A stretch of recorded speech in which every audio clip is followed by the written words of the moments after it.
take. Now, I would like to elaborate upon this because there is some kind of misconception in the wider community. But before we tackle that aspect, I would like to make mention that Islam is not a religion that has dealt with a few issues, but Islam is a lifestyle.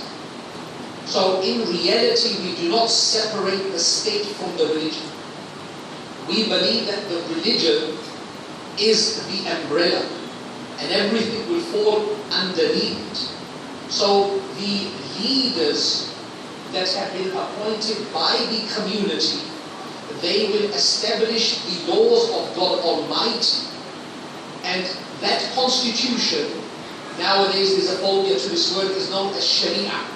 So a lot of times you hear the word Sharia, that is, Muslims want Sharia to be established in Australia.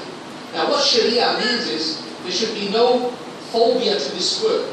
Sharia is the constitution that a Muslim, by his choice, believes that will give him salvation, and by free choice, he wants that constitution to regulate and dictate his life.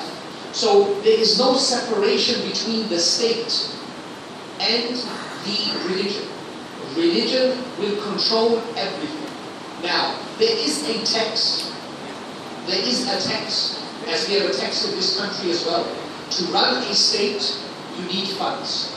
So what Islam has said, there are two types. Muslims, for example, if this glass was a Muslim country, and there were 50% Muslims living in here, and 50% non-Muslims living in here, there will be one kind of tax that will be on the Muslims, and there will be one kind of tax that will be on the non-Muslims. Now the tax on the Muslims is known as zakat. That is 2.5% of our earning, excluding our debts, that will be given to the treasury.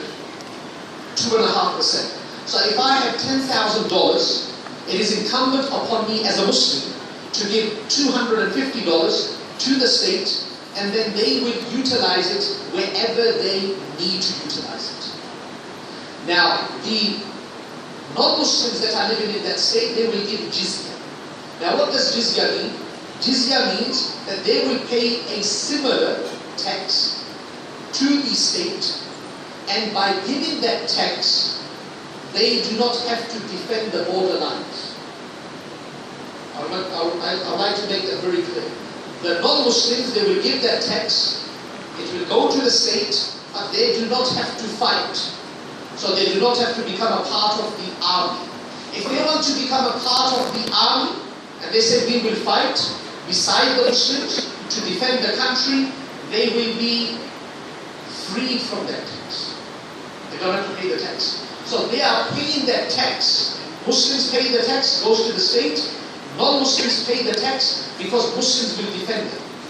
But if they say we will fight beside the Muslims in combat, then they don't have to pay that tax. So they have relaxation. Muslims have no relaxation in a Muslim country.